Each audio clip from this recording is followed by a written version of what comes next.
Olá, aluno do segundo ano, tudo bem com vocês? Estão aí bem nervosos, receberam as notas, né? Mas pode ficar tranquilo, viu, pessoal? Essas notas que vocês receberam referente ao primeiro bimestre. A gente tem como recuperar agora a partir do segundo bimestre, tá? A partir da próxima semana você já vai fazer a sua avaliação mensal e eu quero ver essa nota lá em cima, tudo bem? Essa avaliação você vai fazer lá no campo trilha, então presta bastante atenção. Pessoal, vamos dar continuidade ao nosso conteúdo, certo? A gente está falando aqui do grupo dos cordatos. O grupo dos cordatos aqui, eles têm 3 subfilos, né? Que são o quê? Professor, os urocordatas, cefalocordatas e os craniatos. O objeto da nossa aula, a partir de agora, a gente vai focar aqui, professor, nos craniatas, tudo bem? Principalmente os indivíduos que têm mandíbula, que são o quê, professor? Peixes, répteis, aves e os mamíferos, né? Peixes, anfíbios, répteis, aves e os mamíferos. Professor, vamos então corrigir as atividades aqui referente ao grupo dos cordatos. Todos os cordatos são deuterostômios? Verdadeiro, tá? Lá no desenvolvimento embrionário, o ânus ele vai aparecer primeiro, tudo bem? Nos urocordatos, a notocorda é reduzida, sendo observada apenas na cauda da larva. Também verdadeiro, tá? Letra C, falso. Professor, do Gnathostomata são vertebrados que não apresentam mandíbulas. E os cefalocordatos pode ser exemplificado pelas ascídeas, também falso. As lampreves e feiticeiras são exemplos de agnatos, verdadeiro. E nos vertebrados a notocorda é substituída pela coluna vertebral. Na nossa última aula a gente comentou sobre isso, tá? Com base nos seus conhecimentos de embriologia, lá no desenvolvimento do embrião, vamos analisar as questões.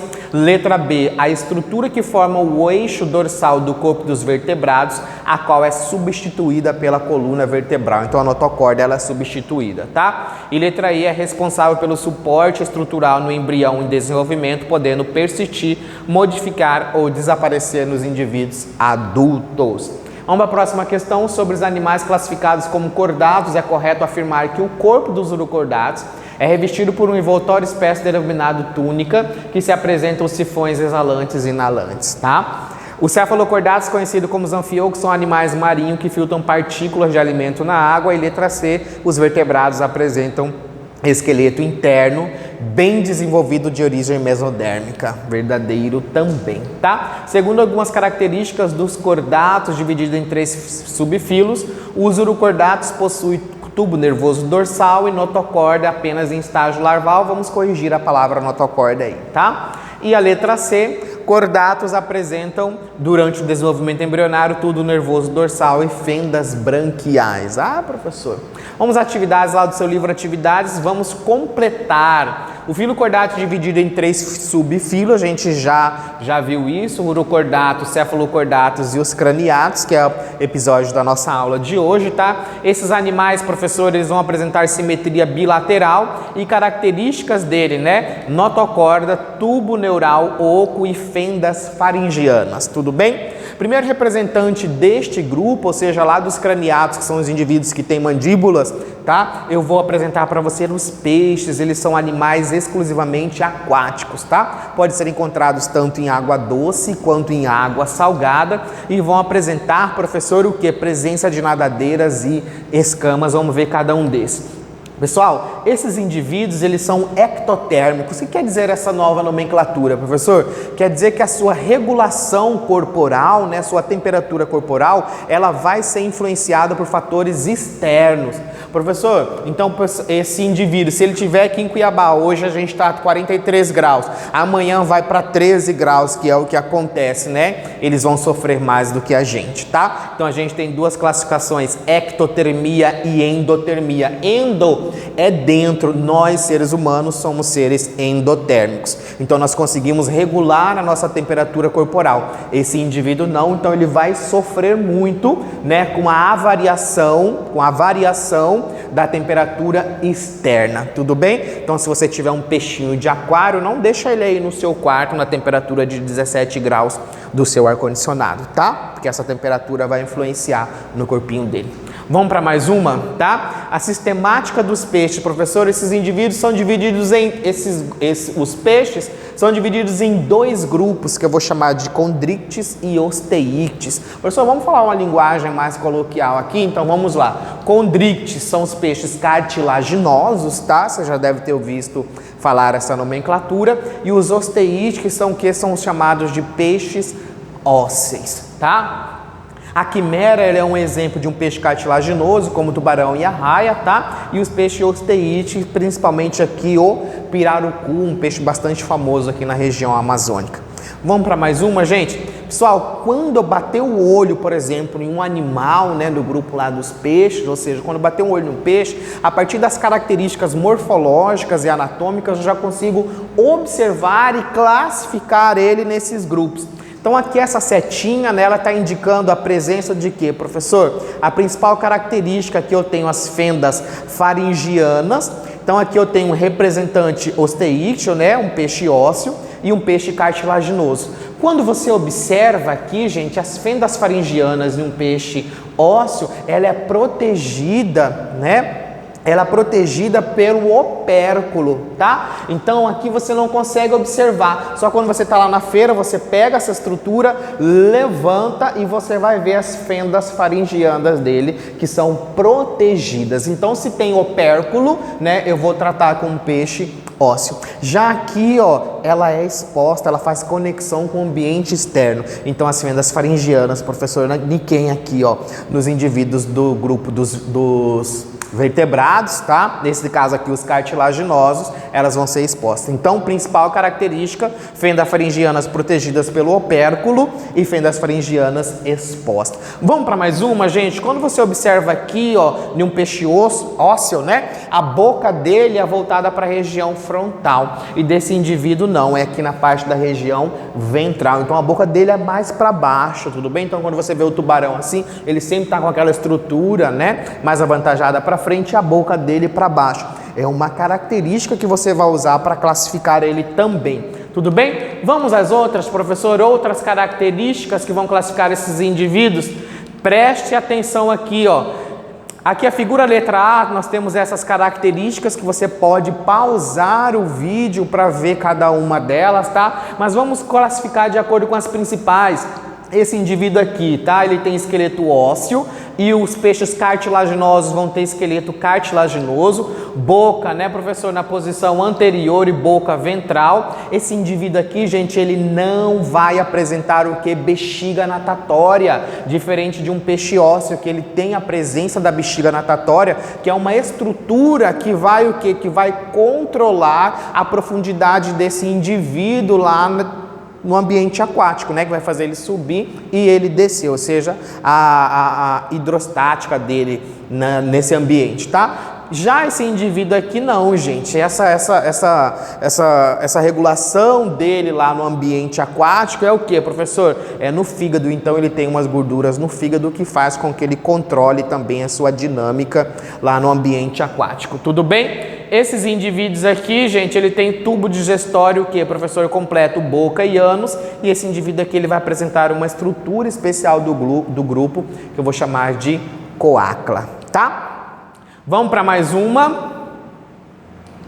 Opa! E que é isso daqui, gente? A partir dessas figuras, né, você já consegue identificar através das características o que é um peixe ósseo e um peixe cartilaginoso, tudo bem? Então aqui, ó, ele tem o que? Boca frontal ou ventral, professor? É abaixo, né? Então vou classificar o tubarão como um peixe cartilaginoso, tá? Olha aqui, a gente tem aqui um pacu, né? A sua boca frontal. Olha só, ele não tem as fendas faringianas expostas, né? Tem uma estrutura aqui que eu vou chamar de opérculo. Então essa é uma característica de um peixe ósseo, tá? Olha a raia, gente. Então aqui eu vejo, né, as fendas desse indivíduo, que ela é exposta, tá? E a boca na onde, professor, da raia, sempre na região ventral. Então você já pode classificá-la também como um peixe cartilaginoso, né? Professor, quem tiver a oportunidade de ir lá em São Paulo, lá no museu, né, no aquário lá de São Paulo, você consegue identificar esse grupo aqui, que eles conseguem ter um mergulho, né? Você pode fazer uma série de atividades lá com esse tipo de indivíduo, tanto o tubarão como a raia, que são exemplos dos peixes cartilaginosos. Você pode ficar tete a tete com ele ali no vidro, tá?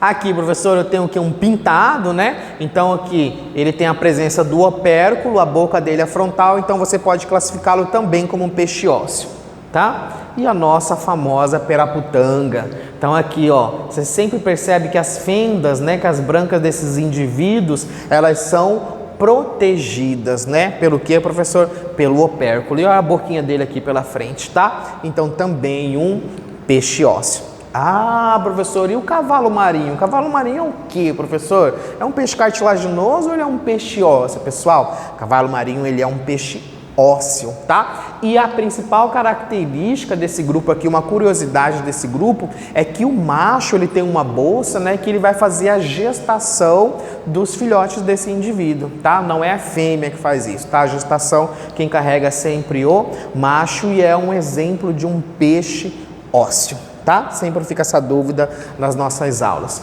Então aqui eu tenho o exemplo dele, bem pequenininho, bonitinho, certo? Vamos para mais um, professor? Funções vitais dos peixes, eles vão apresentar sistema digestório completo. O que quer dizer isso, professor? Ele tem boca e ânus, tá? Já os peixes cartilaginosos, eles não vão apresentar essa estrutura, vão apresentar coácula. Então aqui boca, né, passa para a estrutura do intestino e fecha no ânus. Então sistema digestório completo. Já que um peixe cartilaginoso, ele tem boca e a última porção aqui é uma estrutura que eu vou chamar de coácula, tá? É uma característica exclusiva desses indivíduos. Sistema respiratório dos peixes, gente, é formado por quê, professor? Pelas fendas branquiais, tá? E, professor, o que vai acontecer aqui, ó? Em um peixe ósseo, ela é protegida pelo opérculo, né? Já num peixe cartilaginoso, ela é o quê? Ela é exposta, tudo bem? Ah, professor, também existe uma espécie de peixe que ela faz respiração pulmonar, tá? Mas eles também vão apresentar essas estruturas, né? Então, a respiração pulmonar, que é o caso do pirarucu, que é aqui da região norte, é um representante desse grupo de peixe que já faz um tipo de respiração pulmonar, tá? Uma curiosidade. Sistema circulatório desses indivíduos, gente, ele é fechado, simples e completo. O que quer dizer, professor? Olha aqui o coraçãozinho de peixe, ele vai ter o quê? Duas camadas, né? Um átrio e um ventrículo. Professor, o sangue desse indivíduo, ele não vai se misturar. O que vai acontecer, professor? O sangue venoso, rico em gás carbônico, ele é bombeado do sangue, passa lá nas brânquias, ele recebe o oxigênio, então a água tem oxigênio, então ela passa pela boca desse animal, tá? Passa aqui pelas brânquias e faz a troca do oxigênio lá no sangue. E esse sangue oxigenado, ele vai para os capilares e novamente pelo coração, ou seja, um sangue que ele não vai se misturar, tá?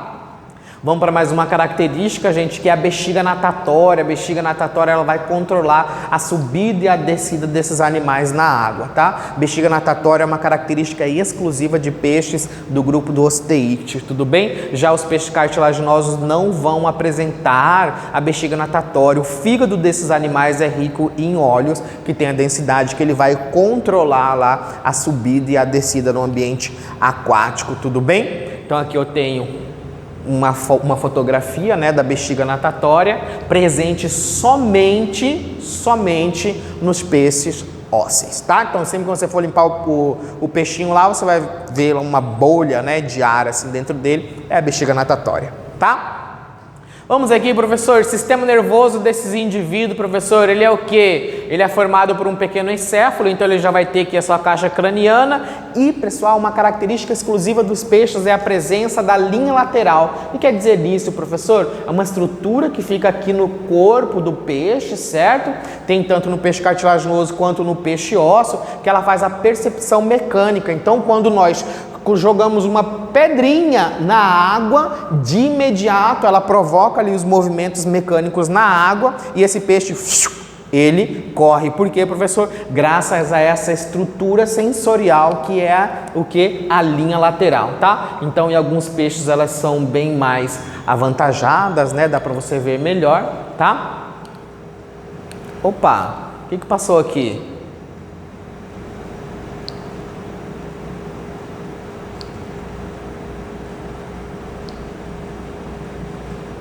Não, pausa, professora, só a gente ver o que aconteceu.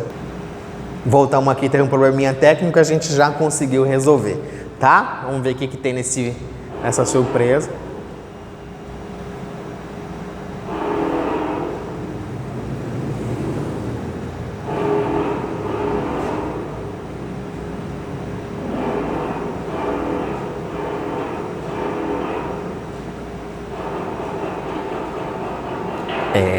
Pessoal, essa aqui é uma música clássica, né, do filme de Steven Spielberg, né, professor? Tubarão. Então, provavelmente, seus pais, quando ouvem essa musiquinha, já relacionam o que a um perigo, tudo bem? Porque esses animais, gente, são considerados que é muito perigosos, né, principalmente em áreas a qual eles são encontradas, né? Lá na região nordeste, apresenta muito ali ataque de tubarões, tá? Professor, por que esses indivíduos, eles são tão perigosos? Porque além deles apresentar a linha lateral, que é uma estrutura, né, mecânica que consegue o que, professor?